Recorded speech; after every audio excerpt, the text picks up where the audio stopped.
সংগীতত আমি প্ৰত্যেক বছৰে আহোঁ যোৱা 7 বছৰ ধৰি আৰু খুব সুন্দৰ এটা পৰিৱেশ হয় এইবাৰ খালি অকণমান ঠাণ্ডাটো কম পাইছোঁ আগতকৈ যোৱা কেইবছৰতকৈ খুব সুন্দৰ পৰিৱেশ আজি আৰম্ভ হ'ল মনগীতৰ অনুষ্ঠান আমি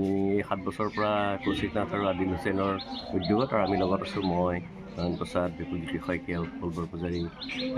ইত্যাদি কৃষ্ণা বৰুৱা আমি সকলো আছোঁ আমি সদায় পাতি আহিছোঁ এইবাৰ প্ৰায় 70গৰাকী ল'ৰা ছোৱালী আহিছে অসমৰ বিভিন্ন প্ৰান্তৰ পৰা আনকি আমেৰিকাৰ পৰা এগৰাকী ছোৱালী আহিছে এয়া আৰম্ভ হ'ল আজিৰ পৰা আজি বৰগীতৰ ক্লাছ এতিয়া চলি আছে তাৰপিছত ক্লাছিকেল মিউজিকৰ ওপৰত ক্লাছ আছে এইবাৰ বিভিন্নজন ৰূপজ্যোতি বৰুৱা অনুৰাগ শইকীয়া জয় বৰুৱা ৰূপম ভূঞা আদি বিভিন্ন মিতালী দে বিভিন্নজনে ইয়াত তেওঁলোকক ক্লাছ ল'ব শশাংক সমীৰ আৰু বিপুলজ্যোতি শইকীয়াই লিৰিক্সৰ ওপৰত শিকাব গতিকে এটা সুন্দৰ পৰিৱেশ আমি বিচাৰোঁ যে ল'ৰা ছোৱালীখিনি নতুন প্ৰজন্মৰ ল'ৰা ছোৱালীখিনিয়ে তেওঁলোকক বুজি পাওক এটা মননশীল কাম এটা কৰাৰ বা মন গীত বুলি আমি যিটো নাম দিছোঁ মনৰ পৰা ওলোৱা গীত বা মনৰ মানে পিয়ৰ বস্তুটো যাতে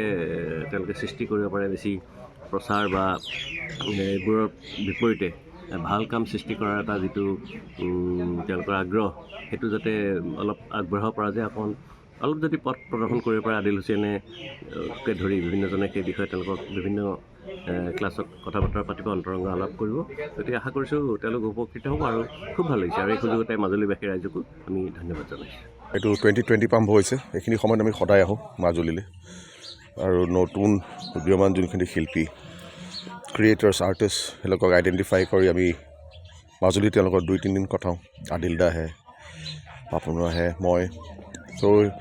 আমি বিৰাট আশাৰে এইখিনি সময় চাওঁ একচুৱেলি এই বিহুৰ পিছে পিছে মাঘ বিহুৰ পিছে পিছে নতুন গান শুনো নতুন সৃষ্টি নতুন ভাৱ আৰু অসমবাসীলৈ মৰম ওলগ জনালোঁ বিহুৰ এই বছৰটো যাতে ভাল হওক আমাৰ যোৱা বছৰটোত শেষৰখিনি বৰ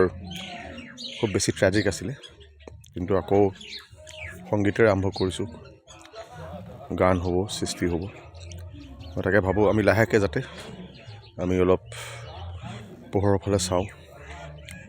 সকলোৰে শান্তিত থাকে মৰমত থাকে এই অনুষ্ঠানটোৰ জৰিয়তে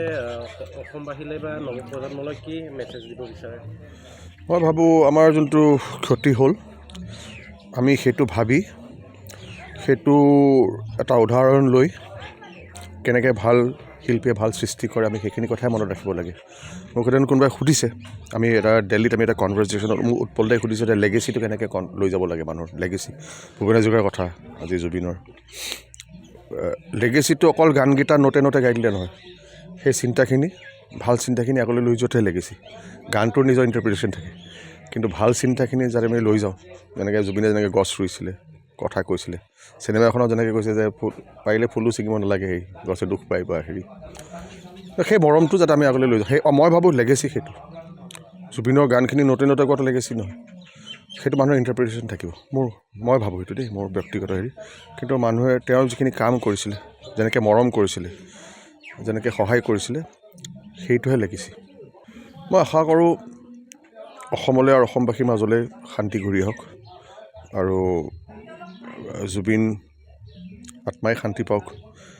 আৰু মানে এনেকৈ ক'ম বুলিও বা ভাবিম বুলিও ভবা নাছিলোঁ কেতিয়াও মানে কোৱাৰো অভ্যাস হোৱা নাই কি ভাবোঁ বুলি জাষ্টিছটো পাব যিসকল ইৰেছপনচিবল আছিলে তেওঁলোকতো ধৰি থৈছেই আৰু যোনটো ইৰেছপনচিবিলিটিৰ কাৰণে যেনেকুৱা ধৰণৰ মানুহ মানে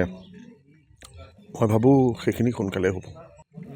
মনগীতক লৈ মানে আমাৰ মনগীতৰ গোটেই কথাটো আছিলে আমাৰ যোনখিনি নতুন শিল্পী সদায় আমাৰ এভৰি ইয়াৰ আমি ৰেকগনাইজ কৰোঁ তেওঁলোকক আমি যাতে এটা সহায় আগবঢ়াব পাৰোঁ in terms of consulting workshops idea মোৰ পাৰ্চনেলি সেইটোৱে মোৰ কাৰণে আটাইতকৈ ইম্পৰ্টেণ্ট যে আমি ঘূৰি আহোঁ এভৰি ইয়াৰ আমি নতুনখিনিৰ লগত কথা পাতোঁ কেনেকৈ আগবাঢ়ি যাব লাগে আৰু তেওঁলোকৰ লগত আমি থাকোঁ তাৰমানে ক'ত প্ৰব্লেম হ'লে এনেকৈ সদায় বোলে জয়দাক ফোন কৰোঁ সেই হেল্পটো সদায় থাকে কেনেকৈ কৰোঁ বহুতৰ আমি পাৰ্চনেলি গানবোৰ শুনো ইয়াৰ পিছতো গানখিনি ক'ৰবাত খেলি মেলি হৈছে বা চিন্তা এটাত হৈছে বা বম বুলি কৈছে কিবা যিমানখিনি পাৰোঁ আমি থাকোঁৱেই তাৰমানে মইতো থাকোঁৱেই সেই এই সময়খিনি আৰ্টিষ্টখিনিক এই যোনটো ট্ৰানজিশ্যন কেতিয়াবা ভাবে মই কৰিব পাৰিম নে নোৱাৰিম সেইখিনি যোনটো সহায় লাগে সেইটো কাৰণে আমি আছোঁ আৰু সেইটোৱে পৰিকল্পনা যেন আমি থাকোঁ মোৰ কাৰণে সেইটোৱে কথা